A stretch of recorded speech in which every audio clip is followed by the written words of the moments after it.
the system wouldn't just cover California, but would also cover the entire West Coast. In fact, it'd have to hang over into Canada and Mexico because the faults don't end at the national borders.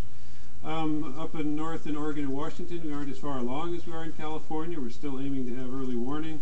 But we have a different set of threats. We have magnitude 9 earthquakes that happen every 500 years off the coast, which are actually very much like the earthquake in Japan a few weeks ago.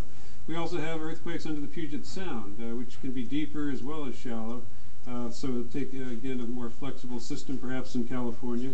But in the long run, I think we'll also see an early warning system, and we're looking forward to the protection it could provide. Well, it's a very exciting time for us as seismologists. Just within the last 5 weeks, we've talked about early warning for a long time. I've worked on it much of my career, but now in my home, it's a reality. You can't have it, but I've got it. I'm not sure you'd want our version of it yet. It's written by our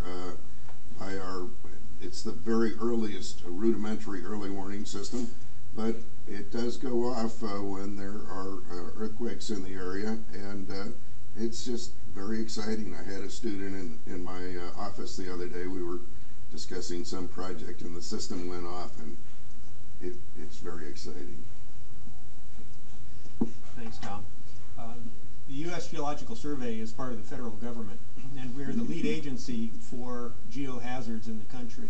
And we recognize that earthquake early warning is going to be a very important step in protecting lives and property in those areas of the U.S. that are prone to earthquakes. Unfortunately, progress is limited by the amount of funding that's available. This is not an economy to be asking for large chunks of new money. So the short answer for the USGS position on this is the spirit is willing, but the budget is weak. So we would really like to move forward more rapidly than we have been able to do so far.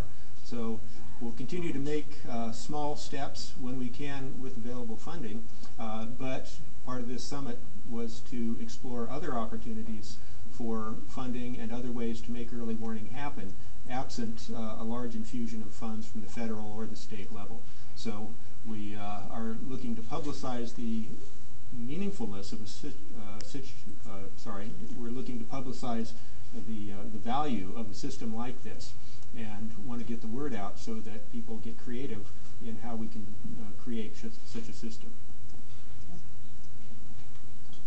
In addition to the seismologists and educators that were speaking today at the workshop, we basically ended up having representatives from the users, the recipients of this technology, and just to name a few: Microsoft, Intel, Caltrans, Red Cross, of course myself from the Bay Area Rapid Transit, and also representing the Seismic Safety Commission, CalEMA, and the list goes on. And what we basically did was give our opinion and identify what impact this kind of ability of early warning would end up having on us as individuals, as a community, within government, and what that value is. Thank you very much, everyone. I think we can open the room up to questions.